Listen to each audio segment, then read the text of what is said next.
Right, makadiko kumati manenyika kwese kwa muri zita ndinonzi DJ T1 tiri pano pa Teachcatch MTV apo patinenge tichibata nyaya dzakasiyana dzinoitika mumatunhu atigere pamwe chete neakatikomberedza. So mufaro wangu kudai kusangana muchirongwa chedu chatinokupai every Saturday chikristo netsika apo patinenge tichibata nyaya dzinoitika mutsika dzedu dzechiwanhu tichindotarisawo zvakare tsika dzedu dzatinenge tichibata tiri kudzikereke ikoko. So warume vandakagara nawo panapa waripo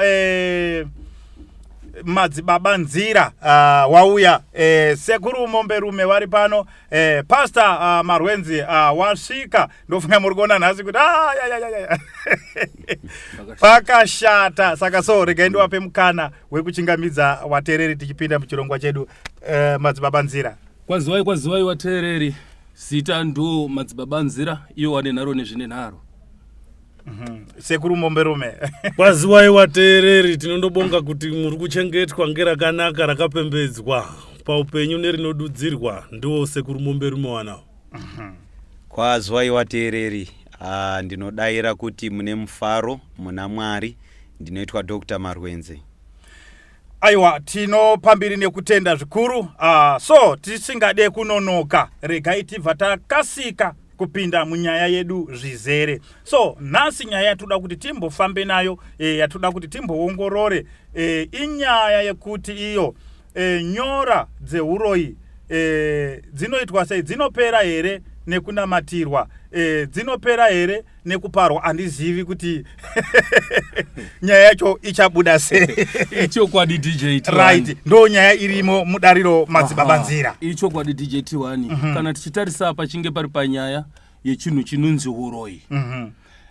Tikatarisa panyaya yechinhu chinonzi uroyi tine matypes akawanda euroyi atinoenda kundoona, especially tiri munzvimbo dzatinoshandira vanhu.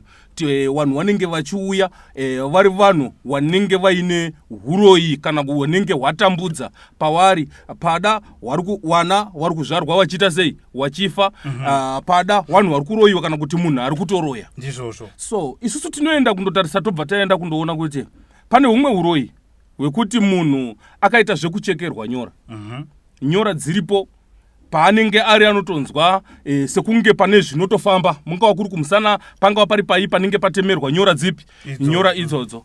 Tobva tachiita humwe uroyi hwekuti munhu uyu muroyi, asi totarisa isusu pauroyi hwake tobva taona kuti uroyi hwaakatoita zvekutosiyirwa. Uroyi hwakatosiyirwa either ndeasekuru kana kuti ndeatete kana kuti ndimbuya. Mushure mekunge waona kuti ini ndakwegura ini, ndakuda kufa, asi basa rangu ndoda kuti ndikwanise kunge ndichisiyira, pangava pari pamuzukuru wangu, pangava pari panani, wanoenda kutondosiya nehembe, otaura kuti hembe ipfeka. Kupfeka kwawatoita iwewe, watopfeka basa ripi iroro, wakutotanga ipapapo wakaenda kumberi. Then tochibva tachizotarisa, uripo humwe uroyi wekuti iwewe unenge uchingoita zvekungoti waita zvekutopiwa usingaite sei, usingaziwe. Nemweni yenguva pamwe pacho wakatorara, unenge uchitorota, pamwe pacho uchiuraya vanhu, pamwe pacho unotorota uri kunze, pamwe pacho unotorota uri kumakuwa, pamwe pacho unotorota uchidya nyama. Saka isusu manje tichitarisa pachinge pari panyaya yeuroyi, kune vanhu vanenge vachiuya munzvimbo dzatinenge tichishandira, munzvimbo dzatinenge tichibatsira vanhu. Tobva tatarisa tobva taona kuti nyora idzi, pane nyora dziripo.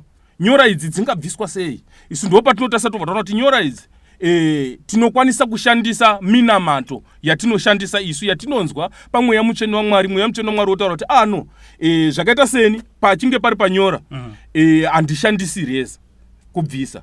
Handiti waripo vamwe wapostora vanoshandisa futi chii, reza pakupara. Handisi kuparamba ipapo, vanotopara nereza, woshandisa lemon, woshandisa salt kubvisa chii, nyora dzipi, nyora idzodzo. Ini ndinoshandisa yatinoti isusu salmonic block, ndobva ndashandisa zvekare neapple cider vinegar nesalt. Ndotopa munhu woshandisa kuita sei, kugeza, kuitira kuti nyora dziya that demon raiswa pamunhu rikwanise kunge richisuduruka, ribve munhu akwanise kunge achisunungurwa. Zvechokwadi munhu achibva asunungurwa, uroyi hunopera nekunamatira. Okay, right, regai timbonzwewo sekuru momberume kuti wari kuti kudi sekuru yero soko nzewa dzina muningina muri kuzvinzwira nyora dzeuro idzi dzinopera sei, dzinoparwa here uye zviriko here kuti munhu anoiswa nyora? Chekutanga ndodo kuti nditende kwakuru anotichengeta wari nyika dzimu tichipe manja kuasharukwa ndizvo here kupembedzwa kwaro nekududzirwa tozoti kumadzviti tichatokozera zverakanaka mukududzira kwaro mukubatwa ngechipenyu kuti zviro zviende mberi tozoti kumachemberi ropembedzwa zvengegusvi rawo kududzira chakanaka mukubata nemukupereka nemanzuzu aanofamba nawo kuti rakanaka ripembedzwe ngekuti basa ngerawo tozoti ngevadare vose aiwa taise manja kududzira kwerakanaka kuti zviro zviende mberi chandoda kuti ndibate nekutsanangudza kuruzhinji rungadai rwakateerera ngechekuti tikabate nhaurwa yekuti uroyi tinenge tabate zvinhu zvakawanda zvinoitika mukati menyika kana kuti mukati memhuri kana kuti mukati mekugara nekuda kwokuti kazhinji uroyi kushanda kwawo kuona munhu aremara kuona munhu akubare mwana mwana uyo asikararami saka pamwe pacho inhaurwa yekuti uroyi hunohwu hwakasiyana-siyana kuuya kwawo pamunhu. Kune uroyi hwedzinza hwokuti isusu dzinza redu rinoiri munofanira kunga mutori neunotorya kurye nyama dzaanhu ndizvo here kwozoite uroyi hunonga uri kududzire kuti ngehwenyora ndizvo here kana kuti mukugarisana kwenyu kwemunenge maita pane muroyi wakuchiwa ndizvo here kuti uyu wakanaka kuti tinge tiri kufambire pamwepo ndizvo here kuti basa redu retiri kubatana naro nezvitiri kuita zvinezvi tinogona kuti tiitire pamwepo saka unoyu unenge akuchiwa wekuchizi unotanga aisirwe bvuri racho asi bvuri kuti rigare panoiswe nyora.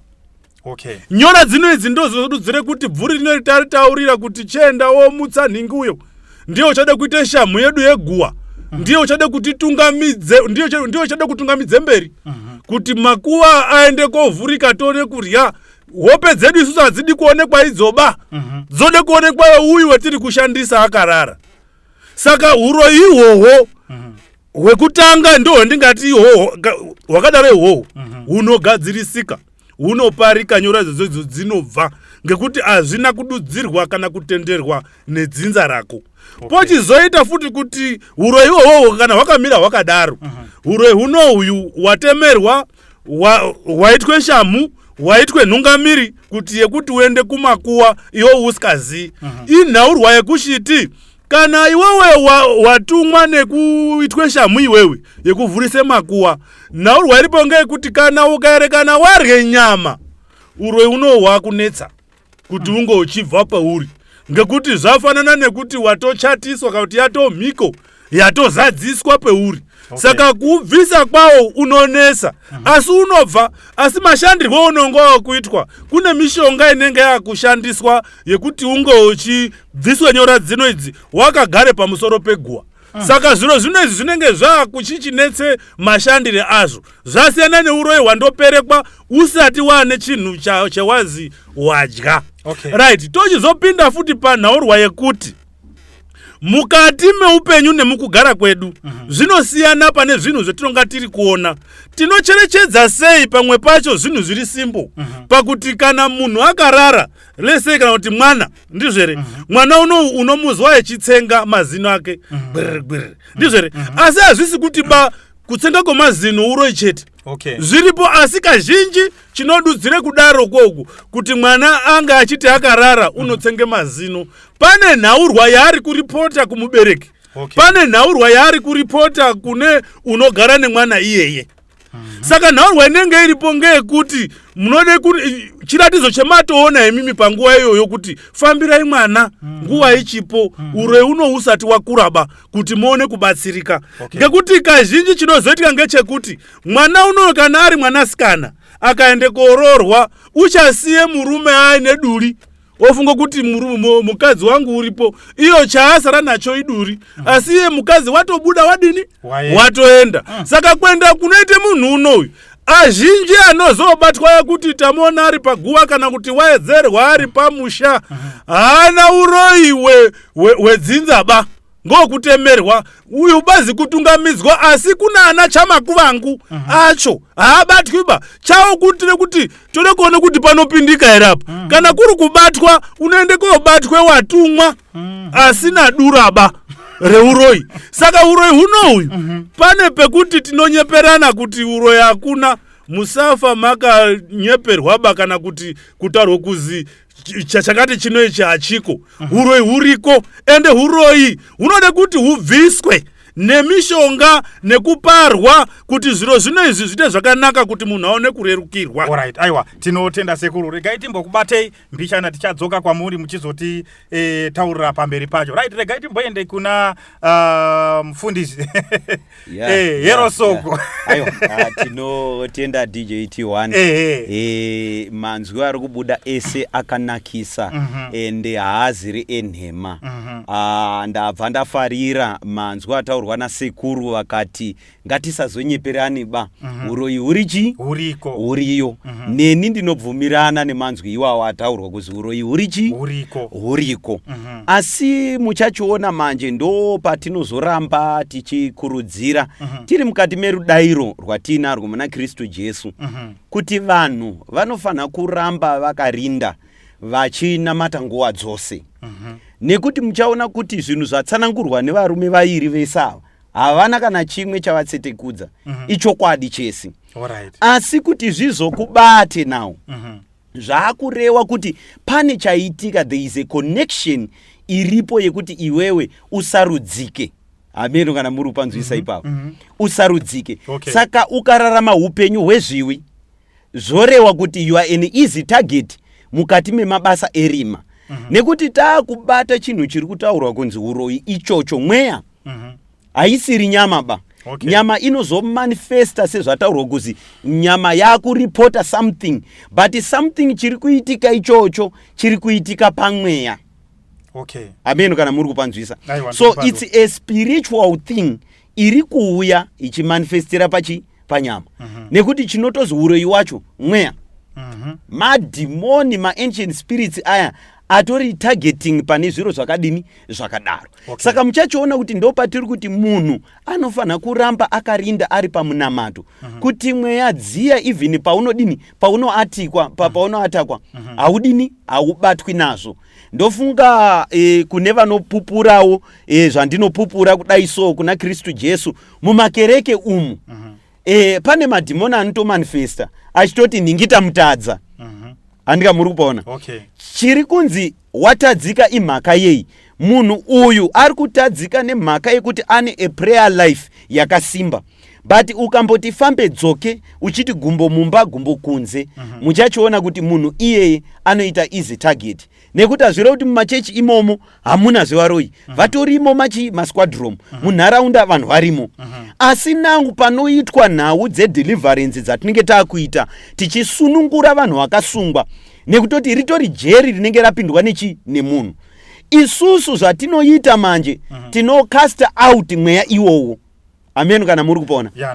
Hatipari hatidini, we simply command the name of Jesus. Andika muri kupona. Now tapedza kukomanda kudaro nekuti munhu uyu kuti apinde muzvinhu izvi wakatendera wakapa mukana wekuti adini ashandiswe.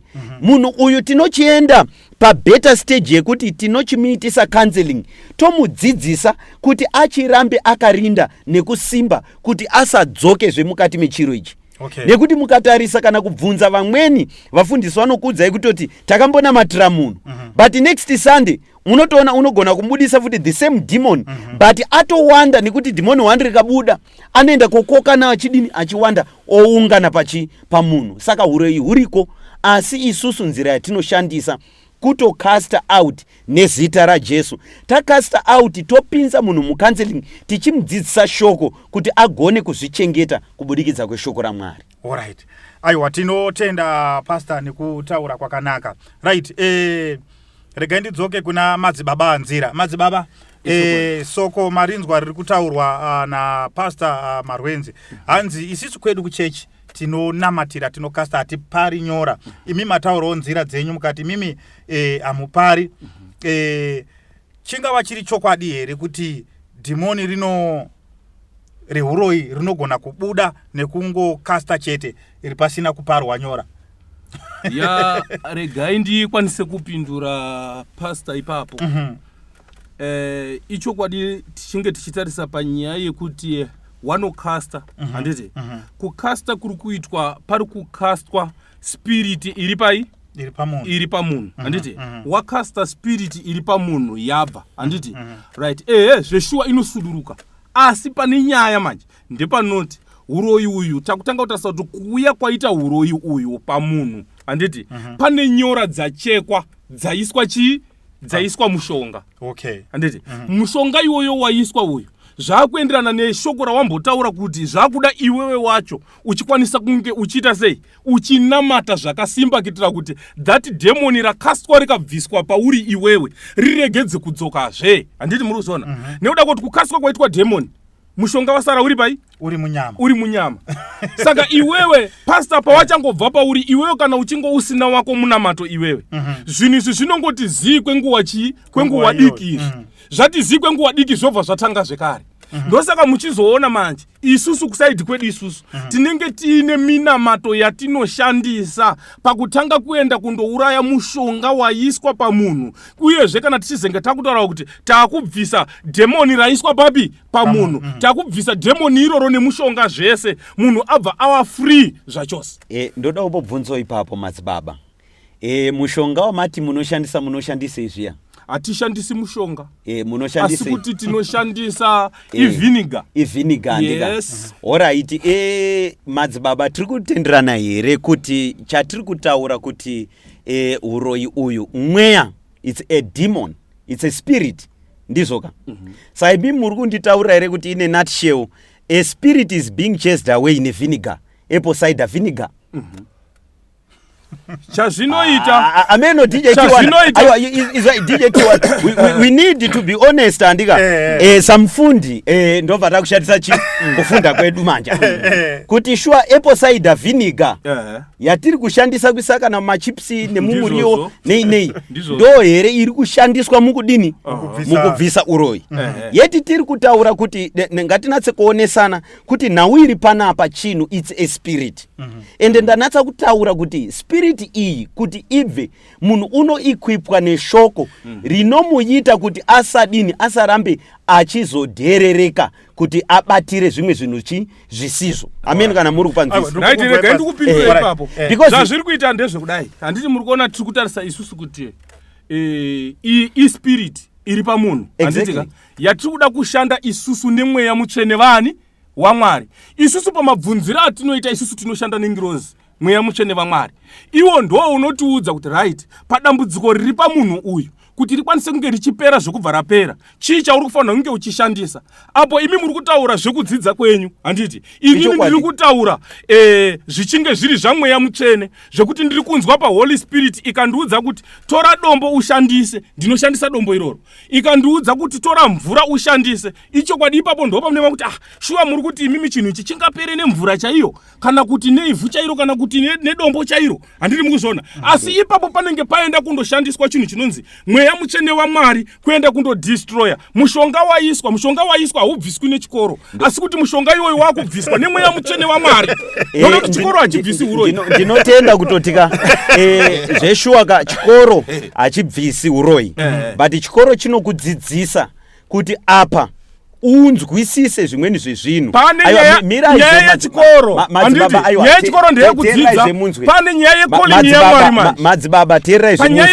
imi munototenda aiwa teerai munotozvinzwisisa kuti inini ndakatodanwa calling ndinayo handika ende naurwa iri panapa DJ T1 tinoda kuti tibatsirane tibve mune zvimwe zvinhu muri kunatsa kupanzwisa tiri kutaura kuti naurwa yatinayo ndeyemweya muri kupanzwisa apple cider vinegar kushanda haingashandi nguva dzese because apa generally he is saying kuti inoshanda asi ine zvainoshanda zvaiswa mweya mutsvene waMwari always tinoda kuenda kushandisa apple cider vinegar tinoda kuti vamwe vari kushandisa reza kupara ndizoka saka muchaona kuti chinhu chandinoda kuzama kubudisa kuisa chikoro pachiri muri kupanzwisa kuti ngatione kuti chinhu chatiri kudhila nacho mweya saka chii chinovhika mweya mashoko murunatsopanzwisa pane pandodambobvunza that pasi. will actually help pane- not kuti apple cider vinegar Alright. andika muri upona Pane pandodambobvunza Eh. kuti imimi munotenda here kuti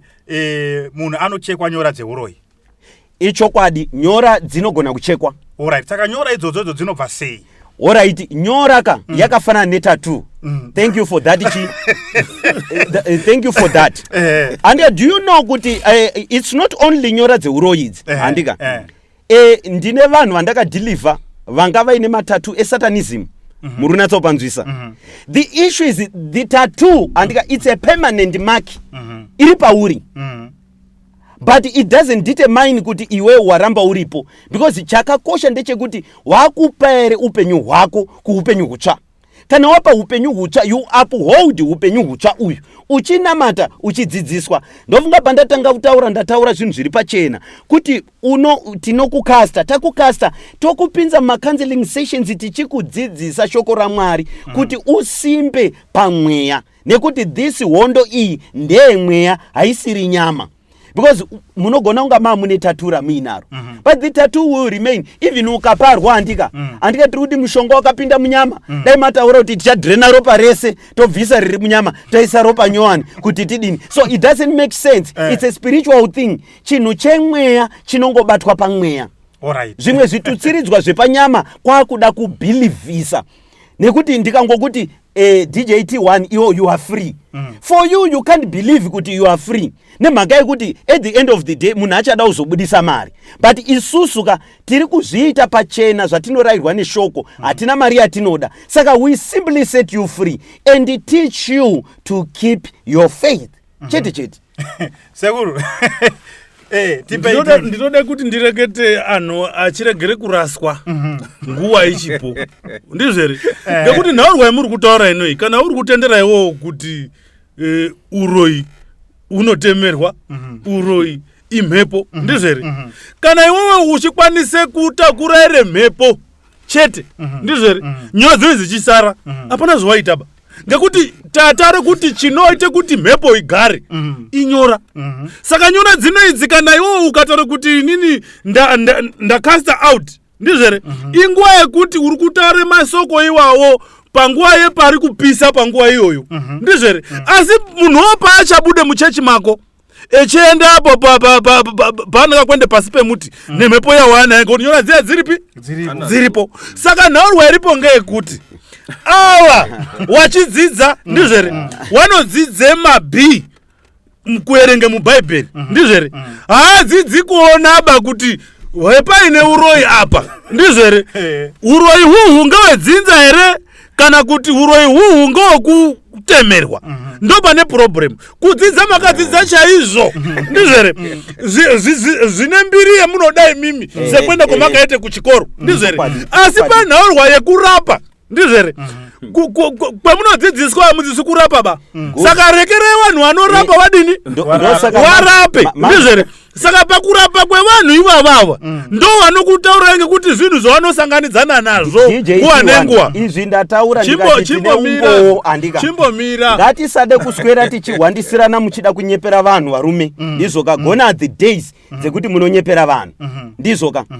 Muchaona kuti nzira yandiri kutaura iyi muri kupanzwisa hazvinei kuti unenyora, hazvinei kuti hauna wadziparwa. Chinhu chakakosha kuchengeta. Pane vamwe muri kupanzwisa vatori neuroyi but vasina nyora yavakaiswa. Do you understand zvinhu zvandiri kutaura? Vachimanifesta asina kana nyora yadini yainayo. Saka ngatisazongomhanye kobata pati yekuti tine a certain population yatakaona yanga yakatemwa nyora. But ngatibate maengo ese sezvambotaurwa namadzibaba nzira kuti uroyi hunosiyana. Ende chandoda kukorekta sekuru, hakuna demoni reuroyi rinozi ngeredzinza. These are ancient spirits. Azviroti kana rakambogara pana ningi everyone wakanga aine cheni yeuroyi iwowo. Tinoda kuti tibatsirane. Ndosaka muri kuona nichizoti tinozoisa njere dzekufunda. Kufunda uku tiri kuresearcha tichipinda minhoroondo dzakadini dzakasiyana namakaucha akasiyana kuti tinge tiine chokwadi chakakwana. Asi mukubudiswa kwemweya zvazvipo zvemweya. Ini ndiri umwe wewanhu wane chipo chemweya chekuti ndinorayira mweya iyoyo kuti ibude ende ndodzidzisa munhu shoko, ndofunga ndiri kuramba ndichizvikoomedzesa, ndodzidzisa munhu shoko rekuti arambe akachengeta. Even mukada kubvunza kwawo vapara nyora havangogumi mukungopara chete, vanoda kutodzidzisa munhu kuti iwewe chigara wakadai kuti zvinhu zvakadai zvisadai. Saka ipapo muchazoona kuti vanenge vavakureva nhema vakati munhu asina kuimpaiwa neknowledge. Ndosaka ndataura in general kuti aiwa zvemunhu apedza kudhilivhwa unoda information inogona kuti achengetwe nayo, so that anoramba achienda kumberi asingazoatakwi nedzimwe mweya idzi. Right, ngataure tichiti ndokumbirawo kumbobvunzawo. Bvunzai madzibaba. Ndinotenda kuti vanhu vanouya kwatiri, handitika vanhu vanouya kuburikidza nemaproblems, handiti munhu auya kwamuri mudzidzisi, handitika ichokwadi, auya kwamuri imimi, munhu iyeye atambudzwa neuroyi, munhu iyeye atambudzwa, pamwe pacho anotoroti ari kumakuwa, pamwe pacho akangogunun'unira munhu chete kuti iwewe sei wazonditambudza, munhu iyeye akutowana effect, handitika right. Zvadaro munhu iyeye obva auya kwamuri, handiti auya kwamuri munhu iyeye obva ataura kuti no mufundisi ndo zvandiri kusangana nazvo, imimi mobva macasta out that spirit, handitika spirit iyeye yobva yabva paari, asi munhu iyeye haana pfungwa yekunamata, haasi kuda kunamata, munhu ari kuda zvekungobatsirwa chete, handiti pamuri kutaura nyaya imimi yecounseling, handitika neyekumuudza kuti apa wakufanirwa kunamata kuitira kuti that demon riregedze kuramba richikuteera iwewe, handitika right. Munhu iye ari kuda zvekungobatsirwa, noda kuti havasi wese wanoti wari kuda kuya kupi kuchechi. Tikatarisa even munzvimbo dzatinobatsirira munga muri kumakrawa, handitika tine vanhu vanouya wachida kunamata, handiti tinobva taita vamwe vanhu vanouya wasina pfungwa yekuti vanoda kuita sei, vanoda kunamata. Munhu iyeye mamubvisira mweya iwoyo, nyora idzodzodzo anadzo, handiti nyora idzodzodzo anadzo, spirit iyoyoyo makasta, ko panyora pamunozoita sei? Ndopa ndataura kuti ina handina nyora dzandinopara, muri kupanzwisa here? So that demon harizodzokeri pamunhu. Munzwe madzibaba, imi muri kutaura nzira yamunodayira kwairi, handizoka vanhu isusu manje zvatinoita hatireveri munhu nhema kana kudini, zvakangofanana nenhaurwa yengozi yataitaura here. Saka you'd find kuti munhu DJT1 anoudzwa chokwadi kuti iwewe kana ukasanamata simply iwewe uchangoakomodhetana nemweya iyoyo. At the same time handika muchaona kuti madzibaba nzira yemaiti laugh ndizoka, asi even vari kuti vapara nyora idzodzo munhu iye angoya kobatsirwa chete, vanotouya kotomutaurira futi kuti asi unofanira kushinga pakunamata. Why? Handika muri kuona, because vanotozviziva kuti whether vapara kana kuti havana kupara mweya uchangoteera Saka inini muri kuzwa here DJT wari kuti ndiri kubudisa pachena kuti ndinotaurira munhu kuti heyi ndo nzira yeruponeso rwako yekuti ugure zvinhu zvese inga uchiteera Jesu Kristu, woerenga shoko, worarama upenyu hwakachena. Simple. Pasina izvozvo matambudziko akawanda iwawo nezvimwe zvinhu, it will be interlinked. Ameno kana muri panzvisa siyati. Pane patambovhara sekuru wachida pane mashoko wengu wachida kuburisa. Nenge muda kubudisa sekuru. Ndanga ndiri kuti inini tinganisana nepwere. Regerai nditaure ndichiti kugara kukwese chiro chichi changa chiriyo chinozi uroi chinechi. Ndizvozvo. Nhasi uno imimi kuti isusu takadzidza kana kuti tadzidza ngekuti zviro zvinofambiswa kuti tinoita cast out. Why tichiri kutaura ngenyaya yekuti uroi kutaura kuti zvamakadzidza hazviko. Ndizvere? Right. Ndopinde pamwe pendoda kuti ndibate kuti chimbomira mukadai muchine basa resekuru ramuri kuita iroro. Chimbomira zvenditaure. Aiwa bati ngavataure vachiziya. Because dai ivo vasisitori ngangaba kana vachipedza maproblems ese angadai akadini akapedza, so he must mind zvavari kutaura. Kana uri pedza maproblem angadai apera sofa. Chimbomira tinzwe kuti waroda kuti kudii. Wapedza here? Ataurai asi pamunotadza usapindura bandi chitaura chida kukorektai zvinozokanganika zvimwe izvi. Alright, inini ndine pamwe pendabata paataura kuti susu tinoita cast out. Ndizvere? Maita cast out mimi tapedze kuita cast out tichamutaurira kuti shamari kuti zviro zvako zviende mberi unofanira kuti unge uchinamata kuti zviro zvako zvione kuendepi zvione kuenda mberi tichazodzidzisa munhu unoyu. Ndizvere?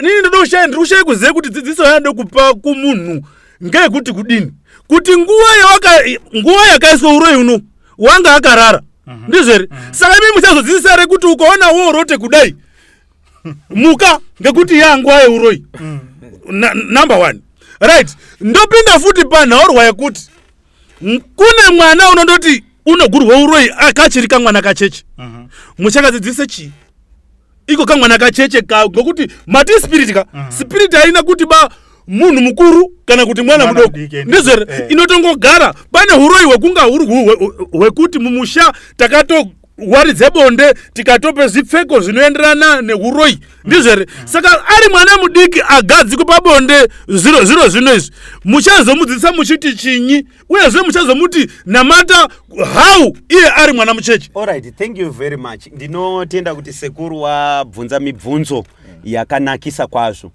kuti chamurida umbodzidzisa munhu chii. Ndofunga ndatombozvitaura earlier ndikati tiri kudzidzisa munhu kurarama upenyu hwakachena achizvirinda iye mukati mekurarama.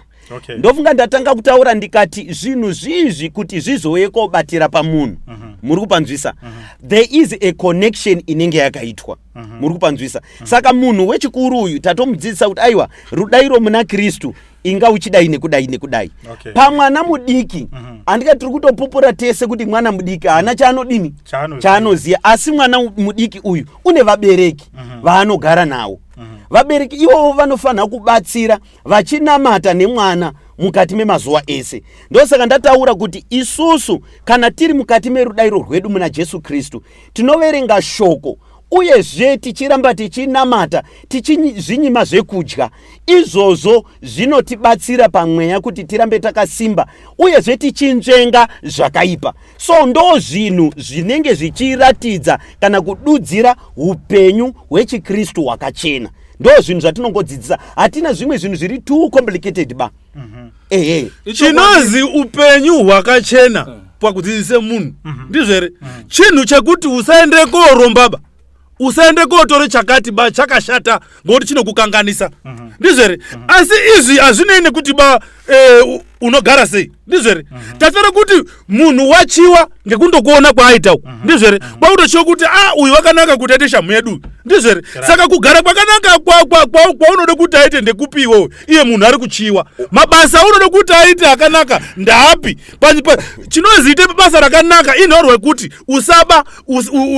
usaite chakati ndizvere iri radura rekuti kana ari munhu ari kupe anhu uroyi ndizvere wakude kuzvitura chiregere kunga uri kutsvaga amwe unopamedzera kana kupa ndizvere ndo zvinotaura kuzi chirarama upenyu hwakadini hwakanaka kwete chekuziwo wakarara wotemerwa usikazivi hauna porugara nawo pasi uchitaurana kuti mimi chemuri kundisira checho handichidi ndizvere chiri kushanda mishonga yatemerwe munyora dzemunhu ndizvere pozoite bvuri raturikidzwa pamusoro.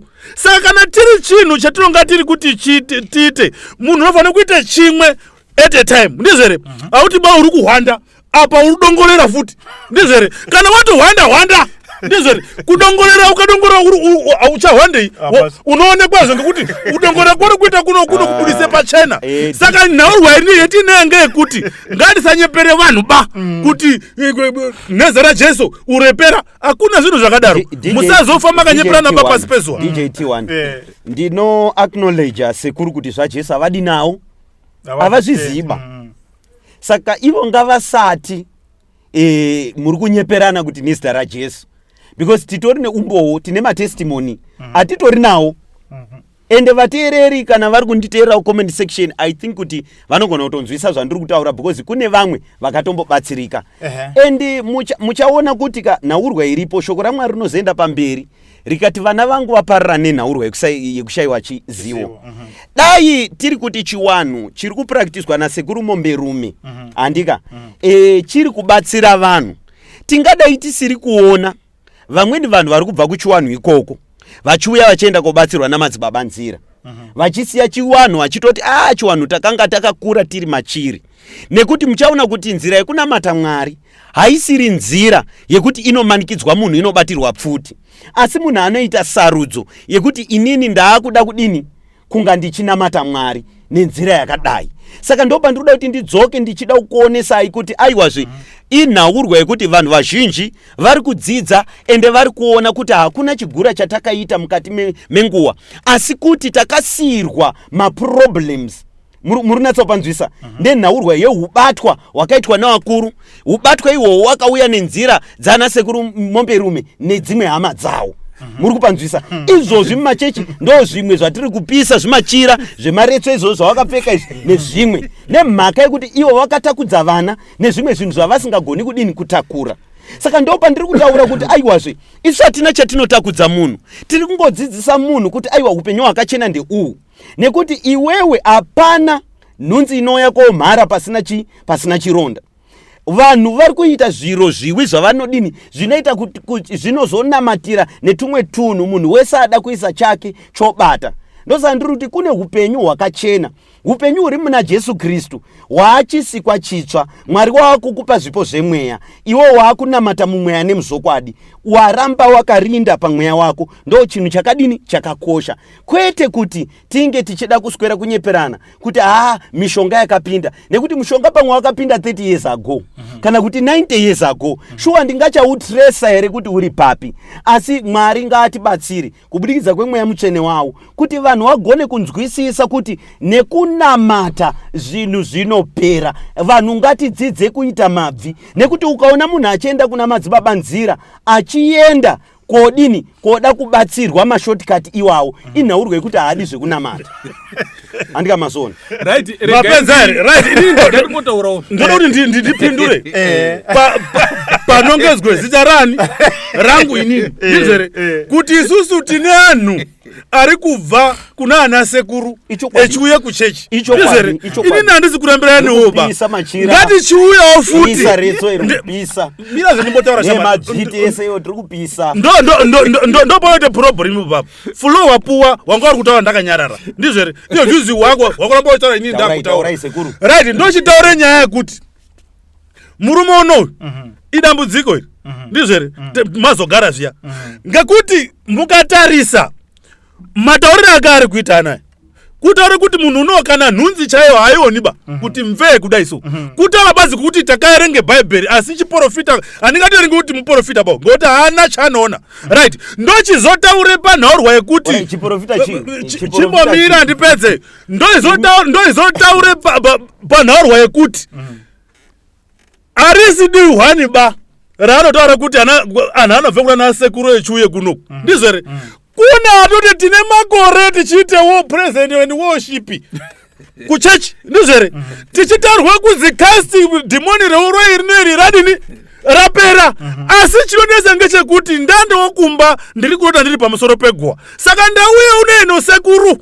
ndabve kuchechi yakati handikutora nemazita ba ndine imwe nguva yandaitoite ma1 on 1 ndechibvise mare asi handina kuone chakabatsira ba pazviri inhorwa yeuroi ndizvere uroi hauzi kunyorwe pasi bakuti pane nonse turiti ndichazoite homework kwete ngezvezvinhu zvekutarisa nekupuhwa nevari nyika dzimu kuti zviro zviende mberi tenokase kuti rekashata ripere muvanhu saka ngaasanyepera nepakuti anhu ari kubve kuchiwanho echiuye kuchechi kuna ari kutobve kuchechi ndizvere kuna ari kutobvawo kuchechi ndizvere echitouye kuchiwanho kuti tazvikorera saka hatichazivi kuti iri nyaya yekuti kwakachena kana kuti kwakadinika hauna zera naye banyarara ngekuti kuna akatofa asikazi kukone kupindura bamubvunzo iwo ngekuti hauzivi kuti rako rorubata rakachena here kana kuti rakasvipa saka nhaurwa iripo saka nhaurwa iripo chaunorwadziwa ndicho chinyi inini ndarye sadza muderere kumba kwangu saka taure divi rako zvamuri kusiku panhuka anhu ari kuzouya tichiita kuti isusu tiwabatsire tichipisa machira kubvise uroi kupe munhu chireni alright pane kutakudze munhu pandodambobvunza pastor yes ndofunga mamboda kupabata asi munonyatsa kupabata zvakanaka alright tine vanhu ndombozviona panomboenda kumakereke zvekuti zviya munhu ari kubudirwa nedhimoni anditika mangwana mamunamatira nhasi matiti out mobva matomusunungura mati famba wotofamba handitika dhimoni raenda but mangwana paanongodzoka achingobatwa musoro same futi rasimuka Alright. Papo munopabata sei pa. Alright. Thank you so much. Mubvunzo wakanaka. DJT1 tinoda kuti tibatsirane. Shoko raMwari rinotaura iro richiti. Havazi vese vanoti Mwari. Vachapinda muumambo wekudenga. Why? Nemhaka yekuti vanhu vanotora chinamato zvakasiyana. Uyezve nekubata kwavo vanobata zvakadini zvakasiyana. Vamwe vacho vanozotobatiswa ndisekuru mombe rumwe. Muri ayo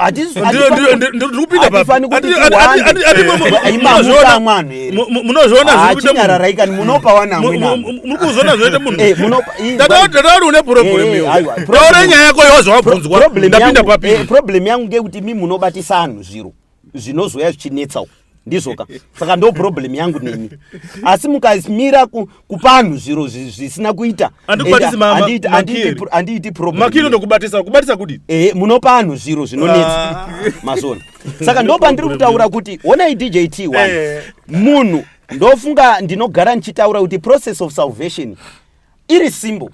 Munhu anoparidzirwa shoko, aparidzirwa shoko oritenda obhabhatidzwa.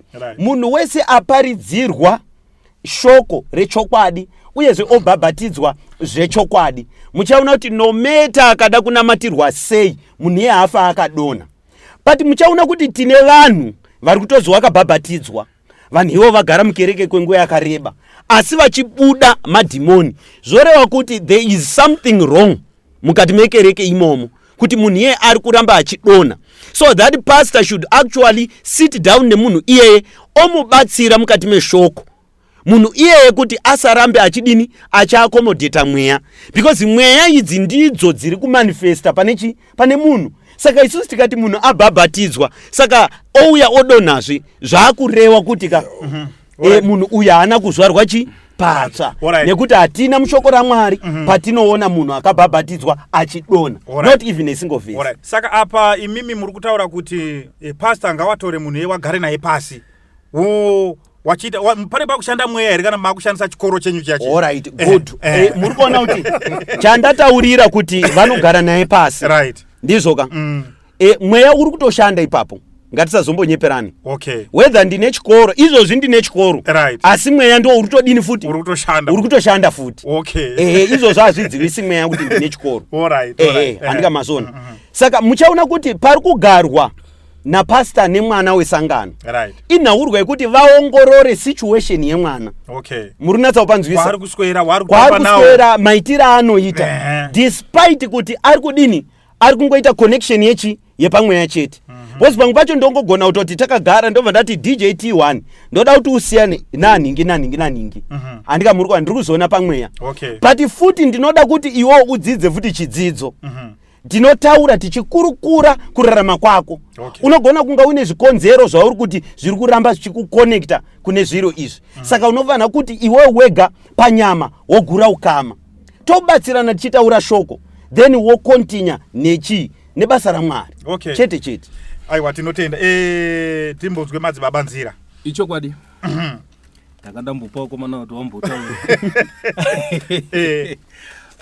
Ini ndiri kuti chokwadi chaicho chiripo ndechekuti ngatigonei tigone kushingaira pachinge pari panhau yechinhu chinonzi kunamata Mwari. Kana tichinge takurudzirana pachinhu chinonzi kunamata Mwari, kana tichinge tanamata Mwari zvichatibatsira kuti isusu tiregedze kubatwa nevaroyi wachitiisa nyora. Nekuda kwekuti isu kana tichinge tanamata, iwe ukanamata zvakasimba, wosimudza minamato yako iwe zvakasimba, zvakureva izvo kuti nemuiri wako haugoni kunge uchibatwa nemuroyi haagoni kunge achikuisa nyora. Even kana mweya wakaipa haugoni kunge uchigara pauri, maka nechikonzero iwe mwiri wako unenge uine simba ramweya mutsvene, unenge uina Kristu. Asi kana iwe uchinge usinganamati, iwe kana uchinge usingagoni kusimudza minamato iwe uchinamata, ndo paya patakutaura kuti zvechokwadi Satani anogona kuwana mukana wekuti anokwanisa kukuisa nyora.